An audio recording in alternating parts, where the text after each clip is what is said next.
Hi, and welcome to another LRCC Soundbite. Now, if I asked you to tell me what you think God's voice sounded like, how would you describe it? Maybe you imagine God to speak in a large, deep and booming voice, maybe a bit like Brian Blessed if you remember him. Or maybe you think God is a stern character ready to shout and complain. Maybe you've seen Bruce Almighty and think God is a bit more friendly and sounds like Morgan Freeman. There are a few occasions in the Bible that talk about God speaking audibly to people. Sometimes they are loud and other times they're not. When I was thinking about what to say today, I read an old story about a prophet who lived several thousand years ago. His name was Elijah, and he was faithful to God, even though that was very dangerous at the time. The king had married a woman who didn't worship God, but instead brought her own gods from a foreign land with her, and wanted to get everyone to start worshipping them instead. This had all come to a bit of a showdown, which I'll have to tell you about another time, but suffice to say, Elijah and God won that round.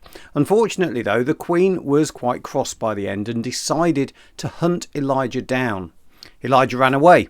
He was scared. He didn't know what to do. He ended up on a mountain where God told him to go and wait while he, God, passed by physically.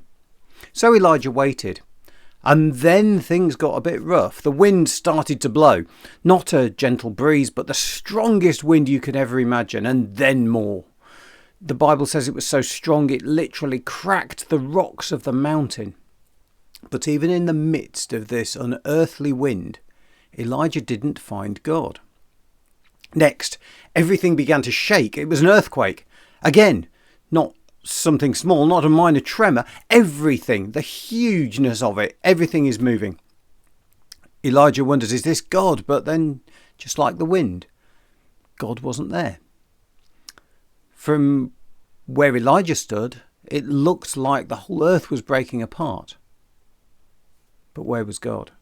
And as if that wasn't enough, there then came a fire, a wildfire. The smoke was thick, the flames were high and fierce. Everything was being consumed and nothing was left. But you've guessed it, God still wasn't in the fire. And then everything went quiet, very quiet. And in the midst of that peacefulness, Elijah heard the smallest, quietest voice. And God spoke to him, a simple question. Elijah, what are you doing here? After all the impressive and supernaturalness of the wind and the earthquake and the fire, God spoke in the peace and the quiet. Sometimes people talk about the still small voice of God. If you've ever heard that saying, this is where it comes from. If there's one thing I've learnt about God over the years that I've been a Christian, it's that whatever you expect him to do, he's going to do something else. He's going to do something unexpected. It's one of the things that makes living as a Christian more exciting than I can really describe in these few minutes. There's always something new coming, and it's never what you expect. In the end, Elijah got some encouragement from God and headed on back to civilization to carry on doing the things that God was asking him to do. But I want to leave you with this thought. If you think you know what God is like and what to expect of him, and yet you aren't sure what he might be saying to you, why not try changing something about what you expect from him? It could be that your expectations of who God is and what God does and how he speaks might be getting in the way of you actually hearing what he's saying to you.